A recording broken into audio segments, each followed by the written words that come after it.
Hi there, welcome along to Premier League News. With Manchester City now just 3 games from glory. Their convincing 2-0 derby win over United means the Premier League title race is in their hands.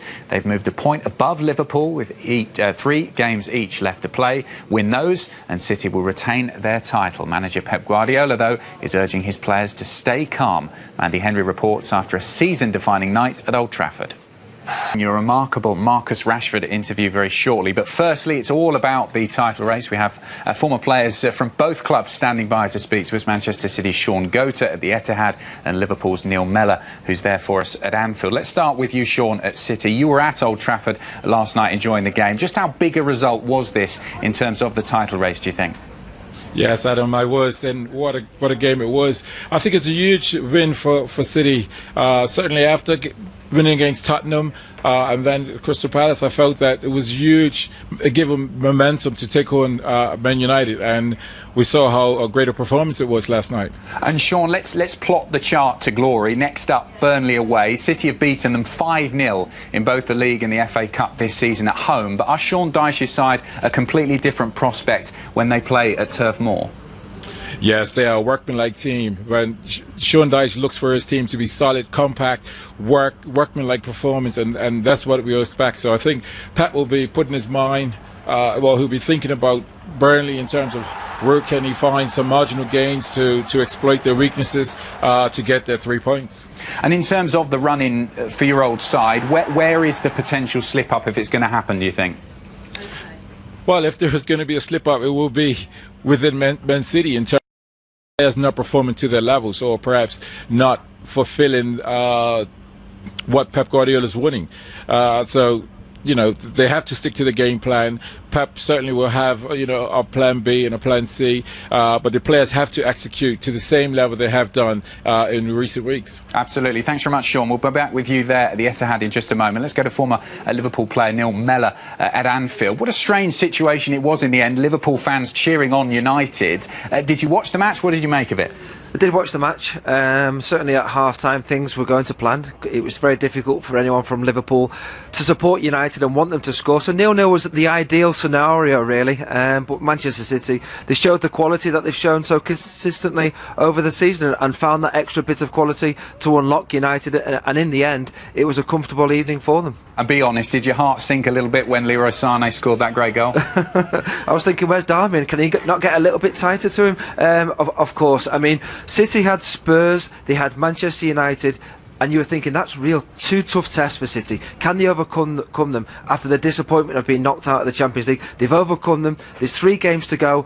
All Liverpool can do is what they've been doing, keep the pressure on Manchester City by maintaining the incredible record that Liverpool are currently going at the moment. So keep the pressure on and see if City can keep maintaining this form, which has been phenomenal throughout the season. Yeah, that is right, isn't it? Control what you could control. But how confident are you that Liverpool can win those final 3 matches? Very confident.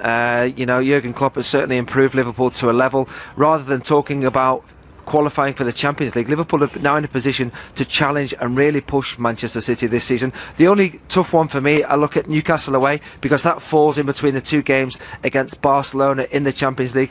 Here against Huddersfield tomorrow night, I think Liverpool will be at it to put the pressure back onto Manchester City for their trip to Turf Moor against Burnley. OK, the tough question, Neil, to you first. What's your gut instinct? Can Liverpool win the title? I think the gut instinct is got to keep going. You just never know with football. Manchester City, they've got a couple of injuries. De Bruyne, Fernandinho, Sean just mentioned there. If they don't implement Pep's plan, if mentally City aren't quite at it, they could slip up. I think that's the hope more than anything for Liverpool. But I fancy Liverpool to keep the pressure on right to the end. And that's what the fans are hoping for. Sean, what do you think? Will City do it again? Well, yes, for me, I think they will. I think Liverpool have more difficult games, so I think certainly it's in City's hands. Well, we shall have to wait and see. Neil Mellor there with Liverpool and Sean Goater at City. Thank you very much for your opinions. Now, Jurgen Klopp said before the Manchester derby that he may or may not watch the match because he had a friend visiting his house. He'll have woken up today knowing that the title is now out of Liverpool's hands, but he says his approach to the last 3 matches hasn't changed. Nothing is decided. We don't have to think about it. We know it, but we don't have to think about it. We only have to think about Huddersfield, how we can perform there, what we have to do there in this game. Try to really, it's easy to enjoy it because boys are always in a good moment. And in the games, so many difficulties show up all of a sudden. It's like, okay, boop, they are doing this, they are doing that, and that we have in this part of the season that you have usually all the things you need in your toolbox because we used it already plenty of times. So I don't have to change really. We just have to keep it going in a very focused mood. Now, we mentioned this a little earlier. Marcus Rashford has given a brutally honest assessment of Manchester United's performance in the wake of their defeat to City. It's a 7th loss in 9 matches and comes days after the embarrassing 4-0 defeat at Everton. Rashford believes the players simply haven't been good enough. Ian Irving reports now from Old Trafford. A result to highlight the gap in quality, a result to emphasise the work ahead, a result to spark harsh admissions. They were the better team today, and you know, when we're not as much as a team as we should be, then this is what's going to happen. So we need to be more together. Any team will tell you that if you're not a team, you got no chance. It don't matter how good your players are, how good individuals are, you got no chance of winning games, and that's what we need to improve on. When you say you're not together, what exactly do you mean by that?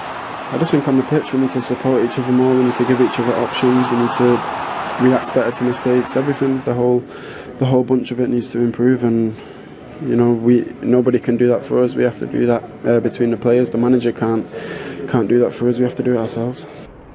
Rashford went on to say that Manchester United can forget about the top 4 and the Champions League unless the players' attitude changes.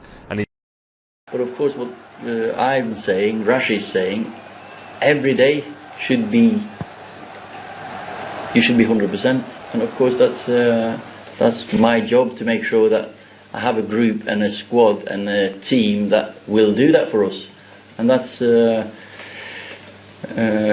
my job to find out who wants to sacrifice enough to be here. Solskjaer insists that he's already made his mind up on the future of some of his underperforming stars. He remembers the club's glorious past, while the present makes for painful viewing.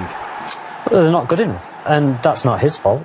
That's the recruitment over the last 4 or 5 years, and the problem Ollie will have is that he's got to look towards the long term. 8 or 10 players probably need to go, and like Pete says, you can't get rid of them all at the same time. You just can't. So it's going to need a few transfer windows, but then also the players that come in, you need to do your homework. You need young, hungry players. You need the odd top player. You need that balance. In the last few years, we've just bought top players, or think they were top players, and it's not worked out. This week marks 6 years since Manchester United last lifted the Premier League title, and as the problems mount all over again, they feel as far away from the trophy as they've ever been. Ian Irving at Manchester United for Premier League News. Well, we heard from Rashford in Ian's report. They're clearly not happy after a difficult last couple of months for United, which leaves them down here in 6th in the table, struggling for a place inside the top 4. After the match at Old Trafford, Ian spoke to United legend Peter Schmeichel about Rashford's comments. Normally players would come out and just make excuses for this and that, and he's come out, it's straight talk.